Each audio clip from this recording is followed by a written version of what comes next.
Well, in regards to protect now, this is just a rehash tag. So the views that I'm expressing right now aren't necessarily those that pretty much that a lot of people associate with, you know. But I feel like some of my views are valid. So that's a disclaimer I put out there. So you'll see what I mean. And not that I'm seeking validation, by the way. So, okay, here's the thing, like, protection. I get it. We hear it all the time. You hear it from a lot of entitled females who aren't women. They always talk about being a protector.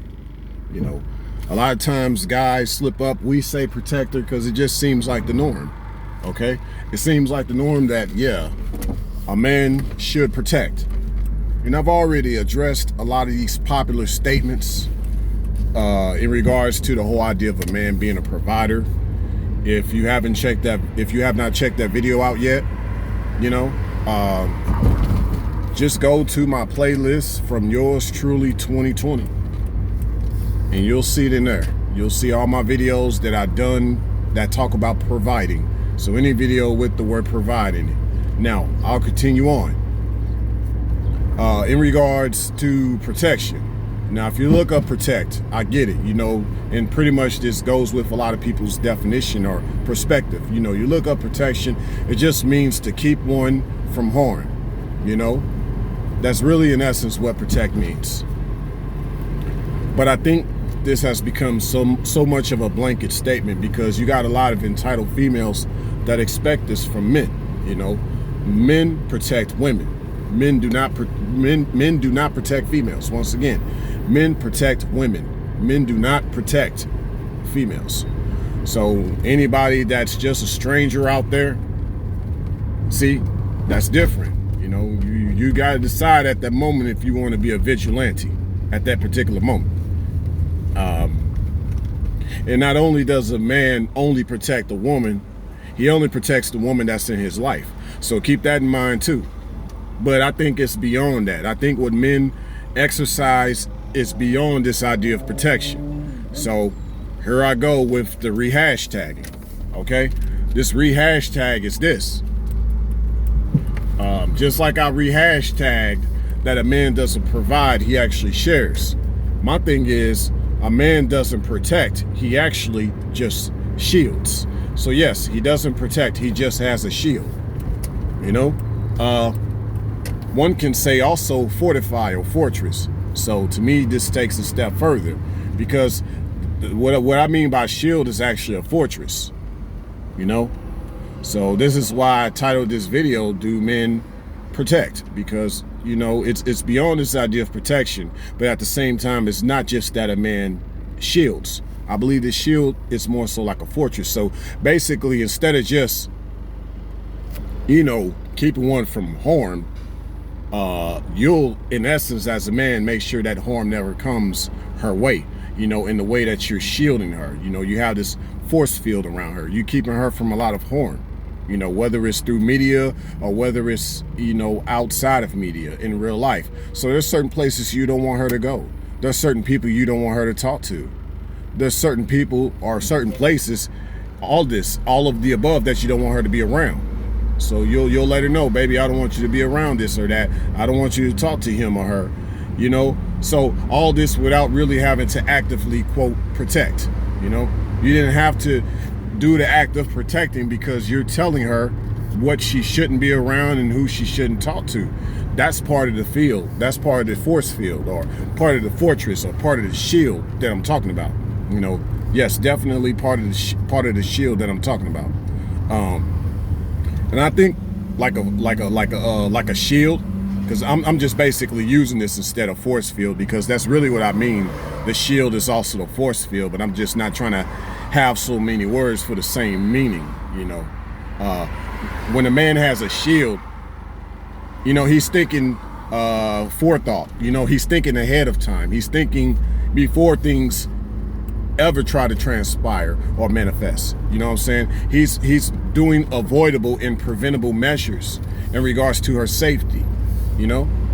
And of course, the woman in his life, she's gonna love that, because you got this idea of what they say a protector is. It has to be a man that's actively protecting her, and I think that's too far-fetched, because a man wants to protect his life too, not just her life. So the way he does this is by fortifying himself. This fortification, this shield, like if you want to talk in terms of a castle, the castles have big giant walls around it as like its shield, as like its fortress. You know what I'm saying? And I think that's in essence the way a man thinks. And not that I really think it, I'm just saying that's a figure of speech. I know that's how a man really thinks. A man wants to avoid a lot of conflicts. You make yourself impregnable, and hopefully she around you sees how you're making things around her impregnable. That she doesn't see you as controlling. She doesn't see you as just trying to abuse her, trying to be overly protective, as some would say. But in essence, this is manhood. This is, to me, what real men are about in many ways. You want to avoid a lot of these conflicts by shielding her. You don't want to feel like you have to actively engage and be involved in conflicts that didn't really require your actions or your interventions. Some things are avoidable. Some things are preventable. And so I think in essence, this is how it was back in the days with a lot of that. You don't want no one to get to something that you think is so delicate, and I believe that needs to apply now as far as with our mindset about things. I believe this definitely needs to apply now. That men, we got to get beyond this idea of protecting. You got to just say, hey, I'm gonna be a shield, not a sense of actively protecting you. I shouldn't have to do that when you know that you're well guarded by me, that you're behind my wall, behind my shield, behind my fortress. You dwell outside of that, that's on you. You can't say that I fed you out or threw you out to the wolves. And this coming from the wolf himself, yours truly, If you stand behind me, I got you, You don't have to worry about being in harm's way. But if you choose to do that, that's something that the man don't have to be held accountable for. So this act of protect, I think, is far-fetched as well, as far as this idea of being a provider. And that guys need to really think like, yo, this is what I mean. If you want to talk about protection, this is actually what I mean, Instead of like the female who's not really trying to be a woman in your life, telling you how you're supposed to be a protector and how she expects you to be a protector.